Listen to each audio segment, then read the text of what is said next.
Me and my paddies. London for what? London for medicine. Medicine for what? Medicine for coffee. Are you sickness? To our illness. Welcome to Gist Zone. All right, my name is the Eselucien Wego One. Ona nyokoko nyonyo.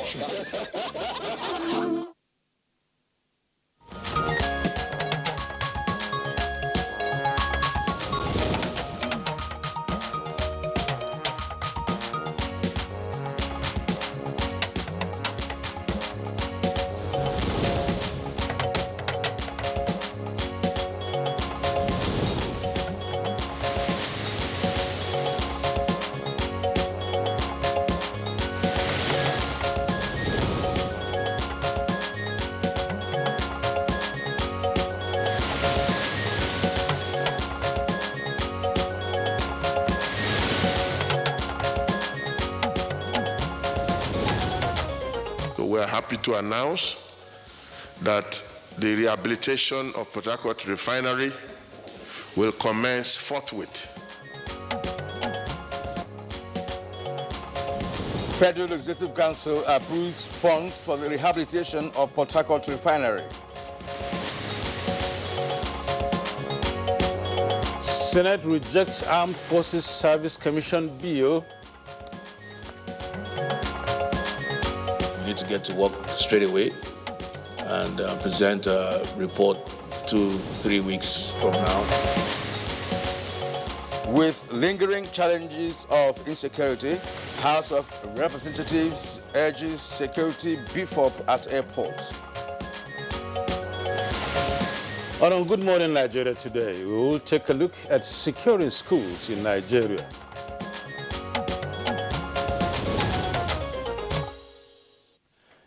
Well, there has been an upsurge in the abduction of students in the country in recent times. On the 17th of February, gunmen kidnapped 42 students and workers of Government Science College, Kagara in Niger State. 2 weeks later, 317 students were abducted at the GGSS Jangele in Zamfara State. And last Friday, the 12th of March 2021, gunmen stormed the Federal College of Forestry Mechanization, Afaka in Kaduna State. The abductors released videos of students held captive and demanded a 500 million naira ransom. In fact, Kaduna State has experienced several attacks and attempted abductions from these armed bandits. Well, that's indeed true, Nadabo. Kaduna State government and indeed President Muhammadu Buhari acknowledged and commended efforts of security agencies in the rescue of 180 students in the vicinity of the Federal College of Forestry Mechanization, Afaka. Nigerians were also delighted to learn of fresh attacks foiled by troops of the Nigerian Air Force and the Nigerian Army. And that's right, Kira. There was an attempt to kidnap students of Government Science Secondary School, Ikara, and another foiled attempt on senior staff quarters around Kaduna Airport General area. We were told the troops engaged and repelled the bandits, with several of them escaping with gunshot wounds. Meanwhile, Governor of Kaduna State, Nasir El-Rufai, has reiterated his administration's stance not to negotiate with bandits. This was at an expanded meeting of the State Security Council and traditional last 2 days ago on tackling insecurity. He called for the decentralization of the police force, maintaining that Nigeria is the only federation that operates a unitary police force that is funded but not controlled by state government.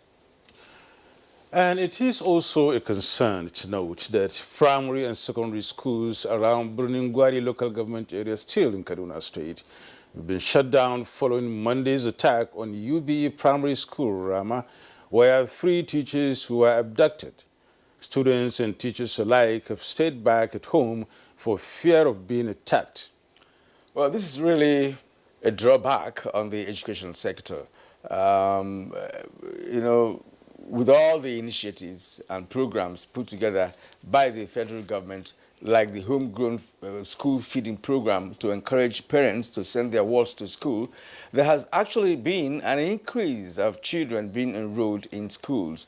The disturbing trend of insecurity affecting school children must be dealt with promptly and decisively so as to salvage the education sector in these parts of the country.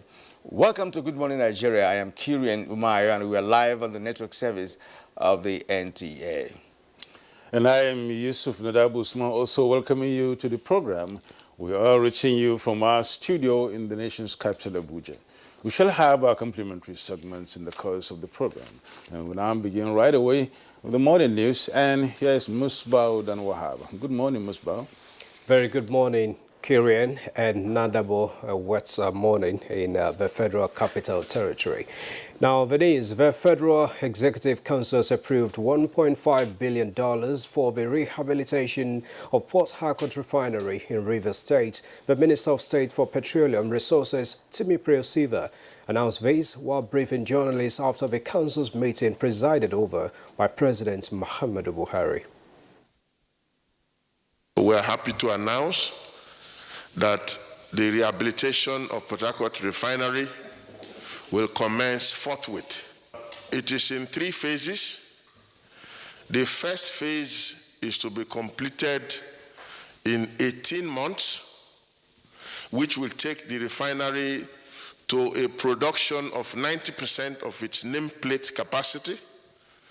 The second phase is to be completed in 24 months, and the final stage will be completed in 44 months. The Senate has been preoccupied with interventions in national security matters. At Tuesday's plenary, it was an extensive debate on a constitution amendment bill seeking to establish the Armed Forces Service Commission. However, the bill met a roadblock en route second reading. The establishment of this commission is informed by the imperative to give effect to the provisions of Section 217 of the Constitution of the Federal Republic to ensure that the composition, appointment of service chiefs of the Armed Forces of the Federation reflects the said section. This commission would go a very long way to address certain concerns and also to strengthen the unity of the Federal Republic of Nigeria. This bill be now read a second time. Say aye. Aye. Those against say nay. Nay. The nays have it. The lingering challenge of insecurity in the country is of utmost concern to the House of Representatives. This prompted its latest attempt to confront it head-on with another approach to work with the executive.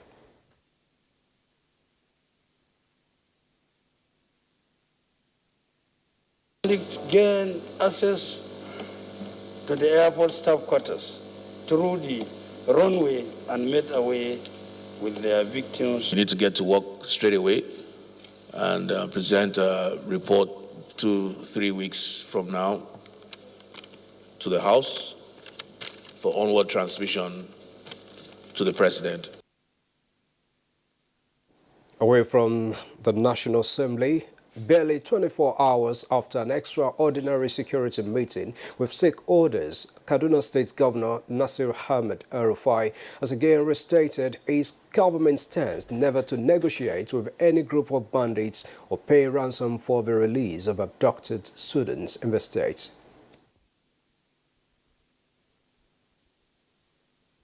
And we are out for them, and the armed forces is out. The CDS and the service chiefs, we are determined. We are able to rescue 180. They are only able to get away with 39. Those 39 lives matter to us, and we will do whatever we can to get them back. The personnel vehicle of the Emir of Benin Gwari was attacked on its way to Kaduna despite the damage to the vehicle by bullet shots. Driver and the vehicle and security men attached to the Emir survived the attack.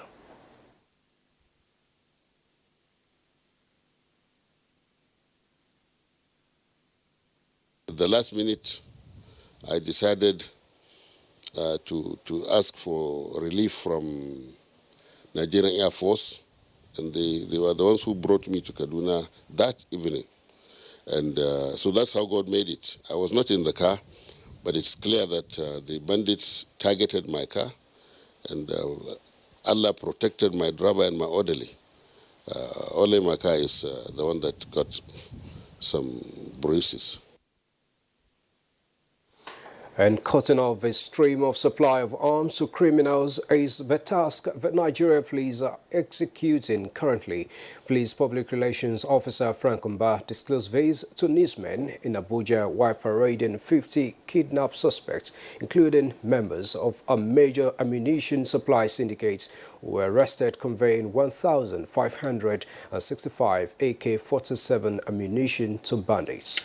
Working with both our local intelligence sources as well as our international partners to ensure that we're able to cut down the free flow of arms and ammunition. Away from security matters, the downward trend of infection rates continues as the Nigerian Center for Disease Control, NCDC, announced 187 new cases of COVID-19 in Nigeria. The latest figures released bring the total number of confirmed cases to 161,261 infections in the country. A breakdown of the new cases from 18 states indicates that Lagos State recorded the highest number for the day with 42 new cases, while Taraba came second with 29 new cases. Others are Abia with 13 new cases, Rivers 11, Kaduna 10, while Katsina and Oyo had 9 new cases each. Kwara and Plateau recorded 7 new cases, Ondo 5, Bayelsa, Cross River, Ogun and Osun each recorded 4 new cases.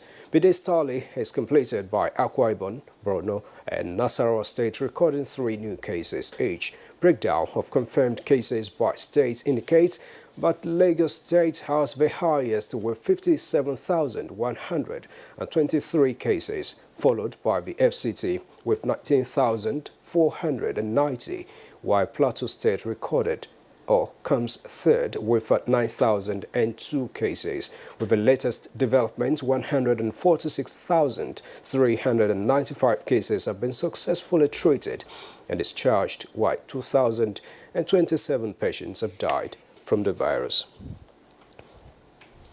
And just coming in, Tanzania's President John Pombe is dead. In a televised address, the country's Vice President Samia Suluhu Hassan said that the president had died of heart complications. She also maintained that Magufuli, who was hospitalized on March 6 at the Jakaya Kikwete Cardiac Institute. This comes after weeks of speculation on his whereabouts, with a suspicion that he had been hospitalized for COVID-19. The president, John Magufuli, has not been seen in public for 18 days, and rumors had spread that he was ill. That's the morning news on Good Morning Nigeria. The program will continue in just moments with Nadabo and Kirian.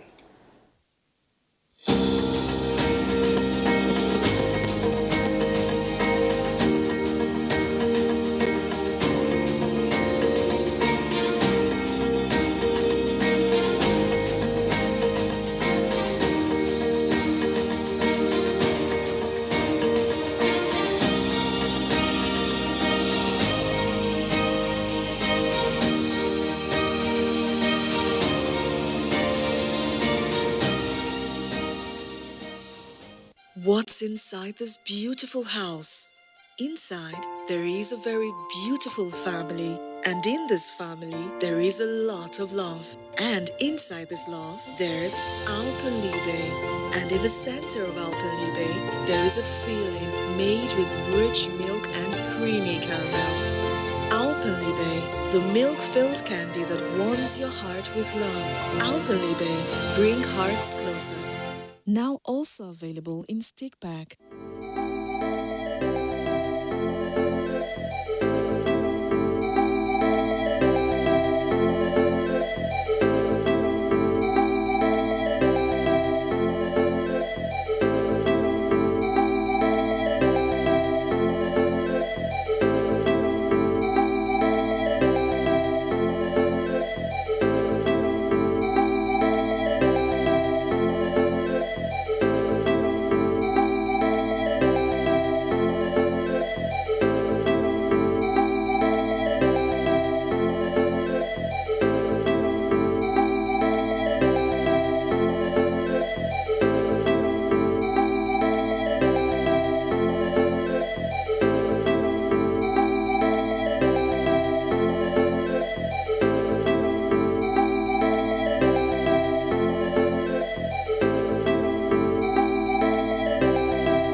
Fresh off a derby win, the Gunners travel to take on the Hammers in another London derby.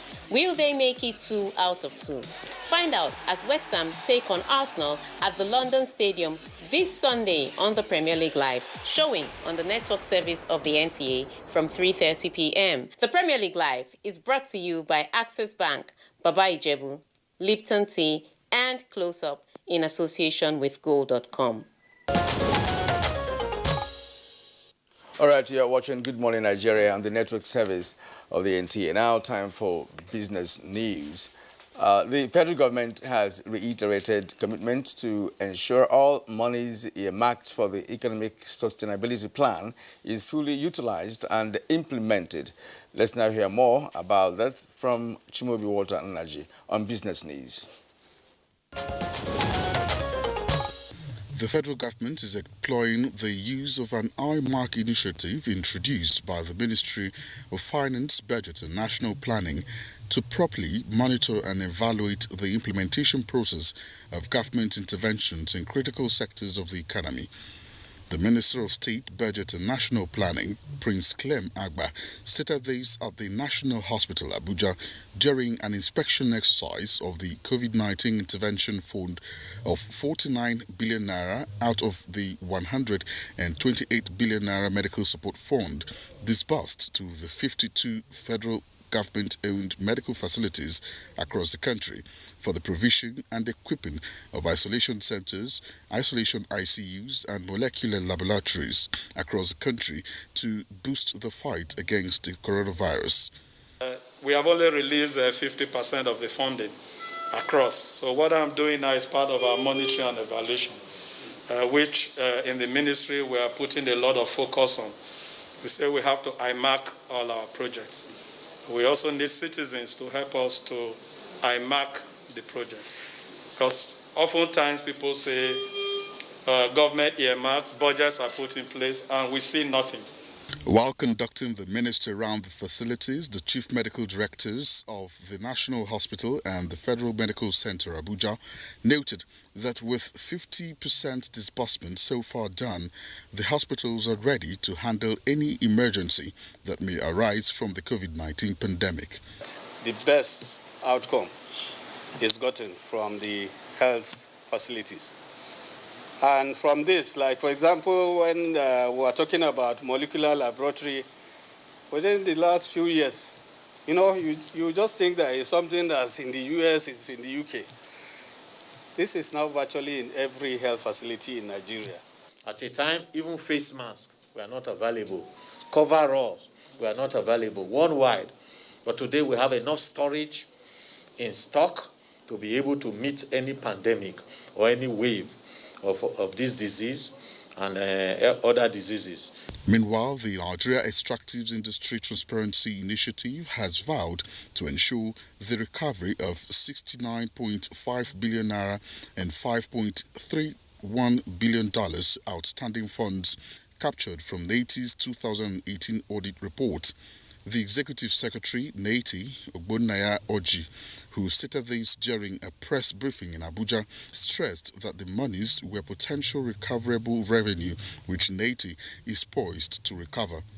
As an agency assigned to enthrone transparency and accountability in the oil and gas industry. Our primary function is to interrogate and be able to investigate revenue flows from the industry. How much of this money have companies paid? How much did government receive? And now to the capital market, where investors lost 7.68 billion naira as the NSE All Share Index dipped by minus 0.04%, returning market sentiment to negative. Here is a graphic representation of trading figures on the floor of the exchange.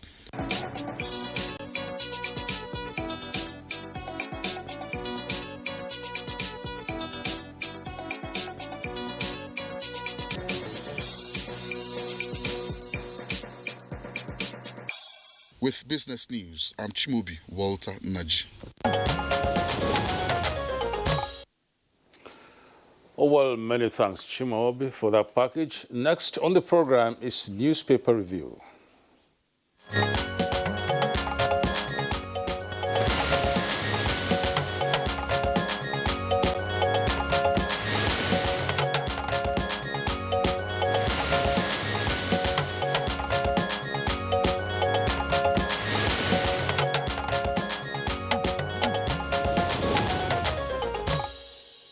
And here we welcome Bayo Tebi, our newspaper reviewer. Bayo, it's good to see you again today. Thank you, Keria. You're welcome. Good morning, Adago. You're welcome. Good morning, Bayo. Nigeria. Thank you. Thank you. And let's get started with the Punch newspaper and then see what's therein. Above the masthead we have in the Punch, Nigeria's daily oil production rises to 1.42 million barrels. You get details of that on page 23. And right below that, or under that, we find a story on page 9 which says, shouting march in Senate, lawmakers suspend bill to restructure military. On page 26, Malabu scam, Nigeria loses $1 billion claim, Italian court acquits any in Shell. And on page 12, PDP election review panel proposes Northeast, Southeast for 2023 presidency. And the main story on the Punch newspaper is experts capate federal government over 568.5 billion naira vote to repair loss-making Port Harcourt refinery. Details are there on page 20, but the writers here are Project Westfall, senseless, government beating dead horse, say economists. The other writer is the Nupeng Union Command government and then private sector participation. The pictures there, as we can see, are those of, burnt schools destroyed by some, insurgents there. And we have the really Boko Haram attacks, Yobe community, hoist flag and military base. Details of that on page 7. And some other stories as we go on the Punch newspaper. 3 soldiers, 5 villagers killed fighting bandits, a resident said so, and you get that on page 7. The police begin rescue as Jigawa gunmen killed son, abduct housewife and child, details on page 5. And on page 7 again, there's a story, ex-JAM registrar arrested for alleged 900 million naira pencil eraser fraud. At the bottom of the page, the front page that is of the Punch newspaper, there's a story on page 20 which says, we found gold deposits along Abuja-Nasarawa highway. And on page 4 and 5, you have 8 killed, 70 injured in Bauchi road crashes. And then politicians eyeing 2023 engineering violent breakup, Southern Middle Belt leaders say so. Details of that on page 11. Kyria? All right, now let's turn to the Daily Trust newspaper from top to bottom. Why domestic airlines still struggle after COVID-19 lockdown. Details on page 3. Armed Forces, Senate throws out Abaribe's bill after stormy session. It's on page 34. And on page 6, we have bandits kill 3 soldiers, 7 villagers in Zamfara. The lead story this morning on Daily Trust newspaper, apprehension as federal government approves fresh 570 billion naira for Port Harcourt refinery, with 2 riders to fund repair with IGR loans, 3 oil facilities go up 1.5 trillion naira in 5 years. 3 oil facilities go up 1.5 trillion naira in 5 years. Now, the photo story there is that of the vehicle belonging to the Emir of Gwari, Alhaji Zubairu Jibril Mai Gwari II, that was attacked 2 days ago. And of course, we saw the Emir on the news a short while ago, speaking to Nigerians on what actually happened. Minimum wage bill step towards devolution of powers, that's according to El-Rufai, the governor of Kaduna State. The story is on page 37. Tanzania's president Magufuli dies at 61. That's on page 6. Lawan seeks release of 10,000 Nigerians detained in Saudi Arabia. Details of that story is on page 4. Now, NSAS, police damaged my spinal cord, over 20 naira. That's according to victim of SARS. And that story can be found on page 27. It's not a pathetic story by you. Well, there have been several revelations at the judicial panels of investigating the activities of special rapid response unit of the Nigerian police. This is one of them. But meanwhile, let's look at the key stories, particularly starting with the armed bandits that attacked the convoy of the Emir of Gwari, Alhaji Zubairu Jibril Gwari II. Actually, he was not in the vehicle. The bandits dropped 3 branches on the highway with the intention of stopping the driver. The driver was determined and he went on. And in trying to avoid them, they shot at him, scattered the windscreen. As Providence will have it, no bullet did not get him, but he got minor injuries from the breaking glass and windscreen that was shot at. However, the Emir later on appeared in Kaduna. The Air Force was able to help move him across. But the situation has been described as Nigeria being a kind of magnet because of its status and wealth that is attracting criminals to Nigeria. Governor Aminu Bello Masari of Katsina said that Nigeria is economically attractive to kidnappers because if you look at the 16 nations in the Sahel region, he asked, in fact, a rhetorical question. If we look at the status of Nigeria within the 16 nations of the Sahel region, are we not the richest? And he says that this is the attraction for kidnappers to come to Nigeria. He specifically also made an assertion that if we compare and look back, there has been improvement. He cited, for example, that between 2015, it took about 5 hours to travel between Kaduna and Abuja. And within that time, you were likely to meet about 30 checkpoints. But today, those checkpoints are no longer there, and the situation has at least changed from what it used to be. But he still persisted that even in Katsina State, bandits will come in and kidnap 4 relatives of senior citizens, a senior civil servant. But they couldn't get the money they wanted from him because civil servants are poor. So they chose to go home to home, visiting the well-to-do to kidnap them so as to get money. In another development, the Commandant General of the Nigeria Security and Civil Defense Corps, Ahmed Audi, also says that there is an element of indication that bandits have foreign sponsors. He too was discussing with the officers of the Security Defense Corps at a function, and he says we need to have collaboration between all agencies. He pointed out rivalry between security agencies is not helping matters, but if they cooperate, they will be able to nip the criminality in the bud. Now let's look at the story about But even you get back into that, let's look at this security of a thing. When you look at the intelligence in this country, we have all it takes in order to trace down or track up or track anything you can because of the high level intelligence we have, the kind of caliber of people in it and the rest of them.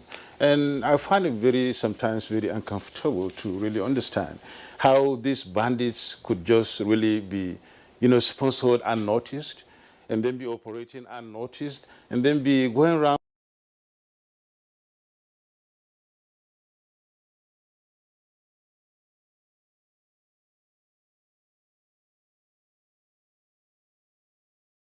intelligence is on the, if you have intelligence, you have to have intelligence gathering and analysis. If you analyze the intelligence report, you'll be able to now strategically map out whatever security arrangement that you have. And if the security agencies are not collaborating, right, then the issue of intelligence gathering and analysis and implementation will be very difficult. Because one, if like in Kaduna, some attempts were foiled, attempts by bandits were foiled. That's a well-analyzed intelligence gathering that led to the understanding, the knowledge that these people were about to attack, right? And as you apply intelligence, the bandits are as well applying their own intelligence. Counterintelligence. Well, exactly, because they come to do recce. They do recce. They look at the school, surrounded. They look at the school and know what the kind of security available in the school. Then, of course, retire and then launch an attack. So, really, security are not magicians. They require information. We call it information for the purpose of news. They call it intelligence. And unless people who live within the society provide security agencies with adequate information, which will form the basis of their intelligence, they cannot help us by protecting us effectively.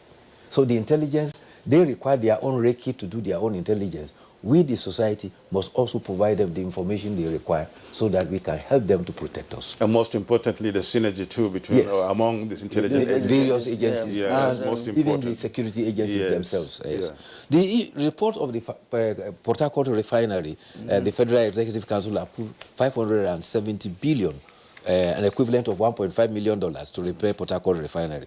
Port Harcourt refinery is currently our biggest. It has the capacity to refine 210 barrels of crude oil in a day. The second biggest is Warri, which is about almost half of that. Kaduna is the least, 100,000 barrels per day. But the Minister of State for Petroleum, to be precise, says that this is to be done in 3 phases. The first phase will take a period by which 90% of the refinery have been attained. And the paper, the lead trust, is putting a cost of about 1.64 trillion that has been lost at the refinery since 2014. It's not as if those monies were available and then all of a sudden disappeared.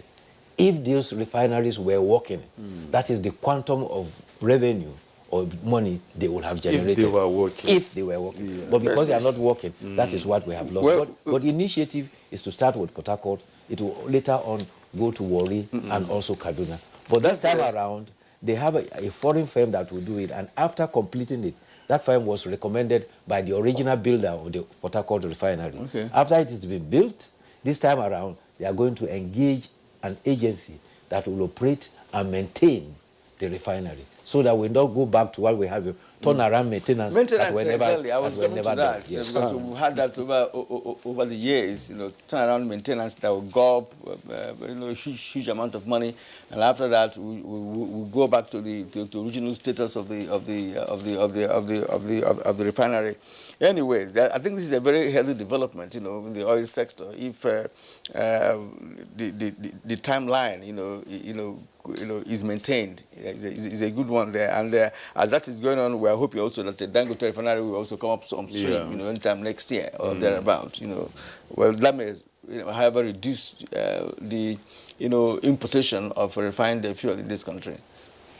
Bayo, it seems like we have, editorial. Yes. And that is coming from the Nation newspaper. Yes.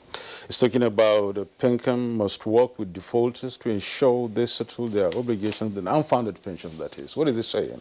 Well, the concern here is that there was the old pension, then in 2004 Pension Act came in with contributory pension. But the Achilles heel to this time around is that state government and sometimes private entities will deduct from their employees, but they will not remit to PENCAM. So at the end of the day, it becomes difficult for PENCAM to meet its commitment to pensioners. And with the advent of the new Pension Reform Act, the idea of our senior citizens queuing around, some of them collapsing and suffer unnecessary indignities, had been eliminated.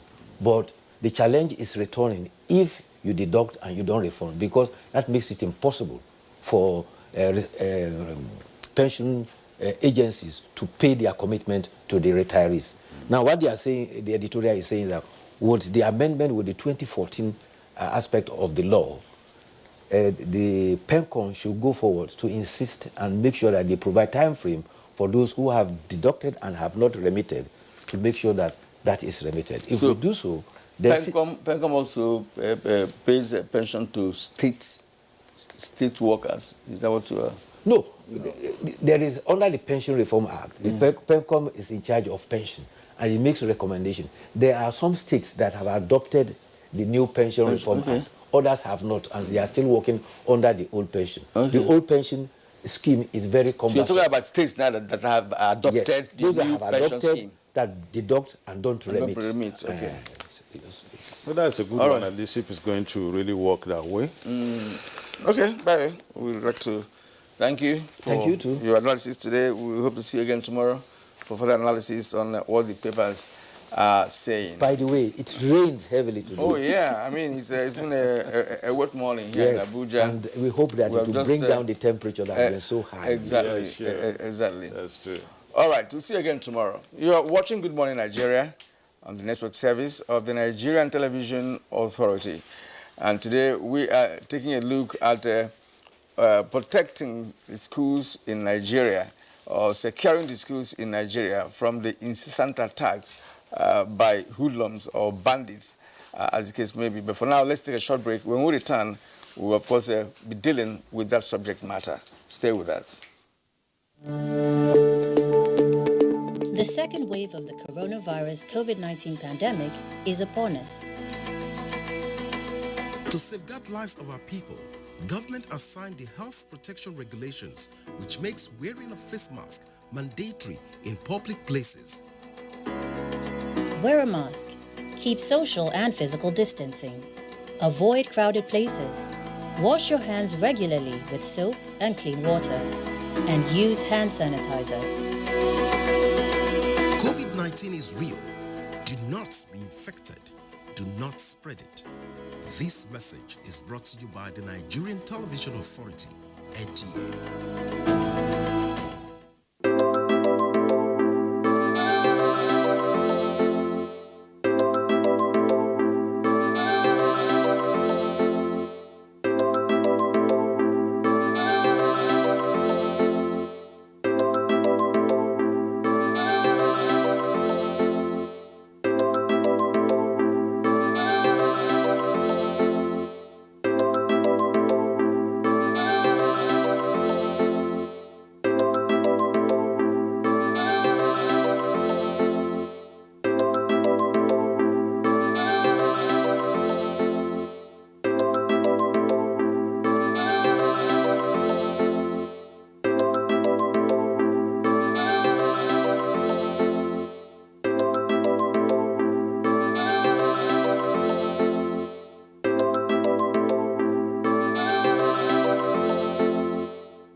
For Derby win. The Gunners travel to take on the Hammers in another London derby.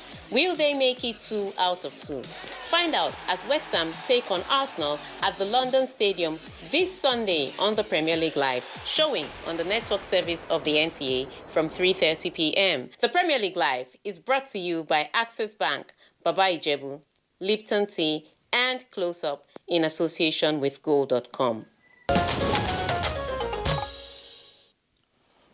All right, as a follow-up to our conversation, here is a package on the views of some Nigerians on today's focus, put together by Abdul Salam Jibrin.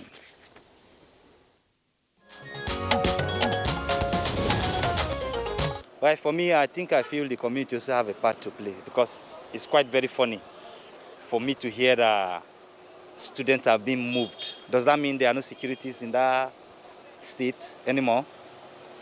Does that mean people will just walk into a community and pack children, nobody saw them taking them out? So I think the community also have a role to play. The community youth, the community leaders has a role to play. First of all, check out the schools that doesn't have good fence. Put up, build a very good fence, no matter how small, but let it be secure with fencing. Then every child need to have one an ID card that's going to help in identifying who is card. Then if the government can put up a solar so they can build a kind of security system where as soon as you're coming to school, you are being seen, anybody that's coming to the school is being noticed. Then the security system, maybe the camera system, can still get like 10 meters or 40 meters away from the school compound. I think we should have a security system. I personally feel things work better with systems. And then looking at the recent kidnappings we've been having in the north, I think a system should be generated in which the students or the pupils are secured, basically. So if the school, first of all, starting from the school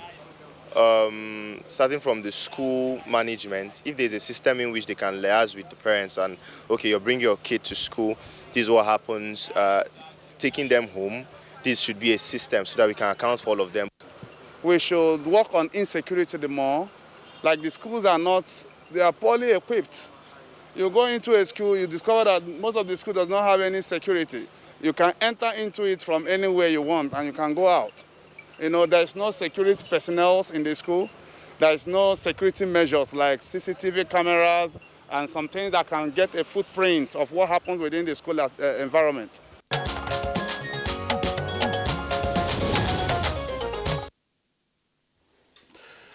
You're watching Good Morning Nigeria, reaching you from NTA, and we're reaching you from the nation's capital here in Abuja. This morning, we're discussing securing schools in Nigeria. And then joining us here in Abuja studio to discuss these issues are gentlemen. One of them is Muhammad Ali, a security expert, and of course, former minority leader, Kaduna State House of Assembly. You're welcome to Good Morning Nigeria.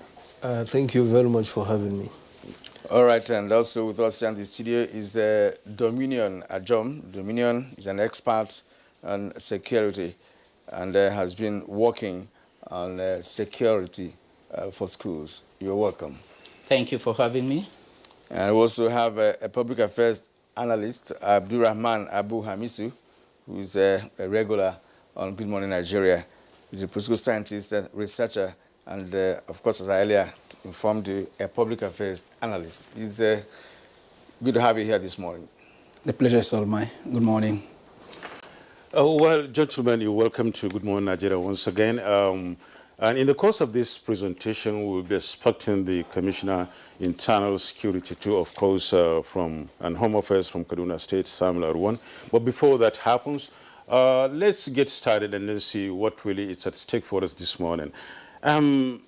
Nigerian schools have been, under attack since 2014. That's talking specifically about the major issues we had from the Chibok girls and the rest of them, up to the most recent ones which were foiled and the rest. So you find a situation where schools now have become so much vulnerable, and then in the view of the fact that we really see that we are really not, reaping the gains of education, rather drawing back in things like, in education.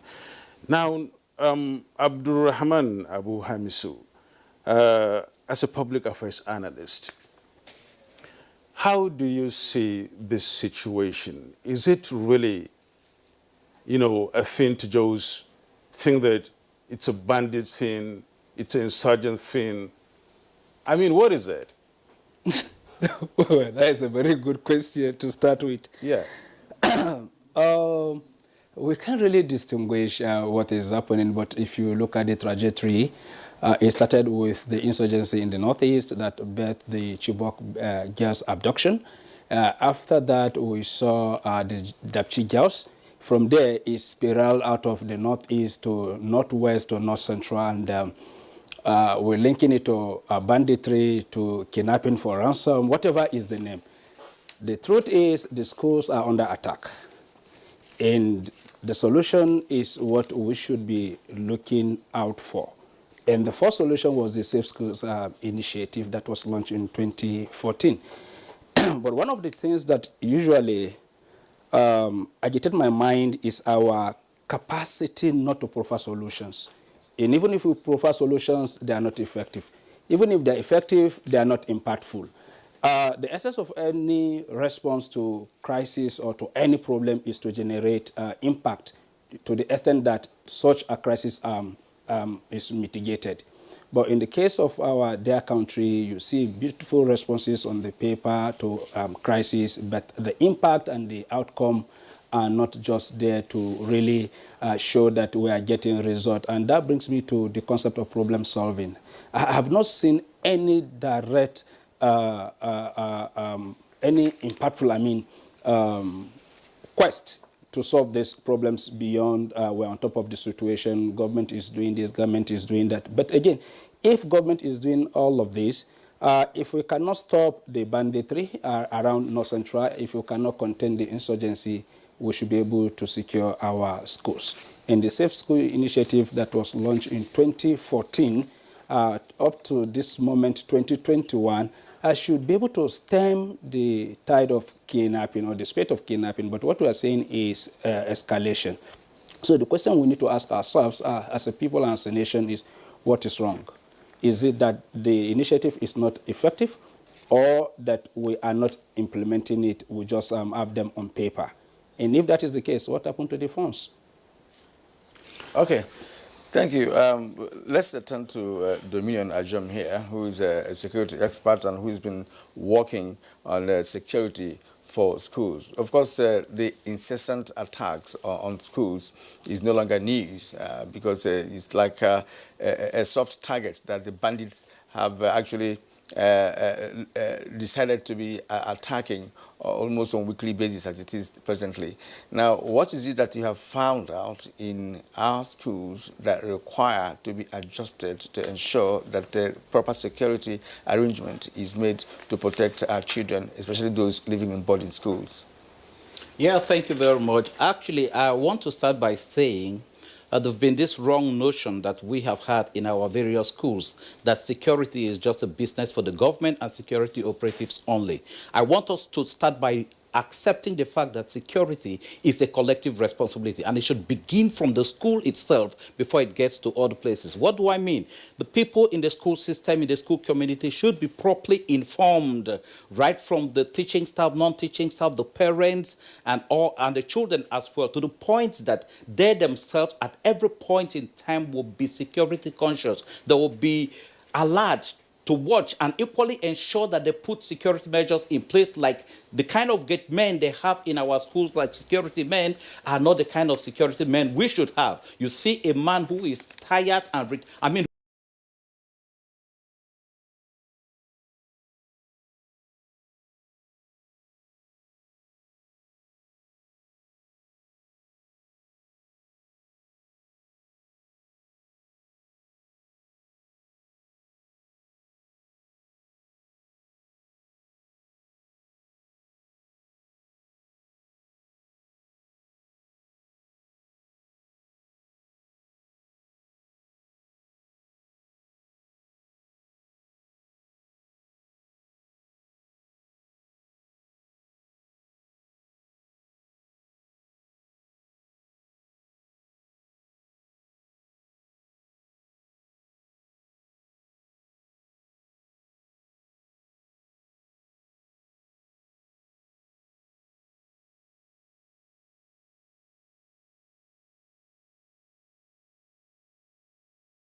huge impact on children. Communities, effective policing, partnership working between schools, parents and security agencies, and physical security around schools will help protect against insecurity. Orogbongba 2020 says if our government, that is, cannot still not provide full security for schools, it means our security system has totally collapsed. What needs to be done to halt this incessant kidnapping is to deploy massive security officers in that region. Olajide Balogu, in the short term, provide perimeter fencing for vulnerable schools, then install emergency signaling system because speed of response is essential. Overall, the National Assembly should expedite action on state police. And finally, Bello Muhammad says the recent development of abductions in our schools is a cause of worry, not only to the government, but to all of us. The way forward is for the government to provide perimeter fence. Watchtowers of military standards should also be constructed. All right. Well, we have actually come to the end of this edition of Good Morning Nigeria. At this point, I would like to first of all thank the Commissioner for Internal Security and Home Affairs, Kaduna State, Samuel Arawan. Thank you for reaching us this morning all the way from Kaduna. And again, here we have Mohammed Ali, a security expert and former member of Kaduna State House of Assembly. We appreciate your insight. And then we also have Dominion Ajom, also an expert on security, and has been working on the issue of securing the schools in Nigeria. We thank you for coming this morning. Thank you very much. And a public analyst and, a regular on this program, Abdurrahman Abu Hamisu. We also appreciate your contribution this morning. Thank you very much. All right, now let's take some sports story.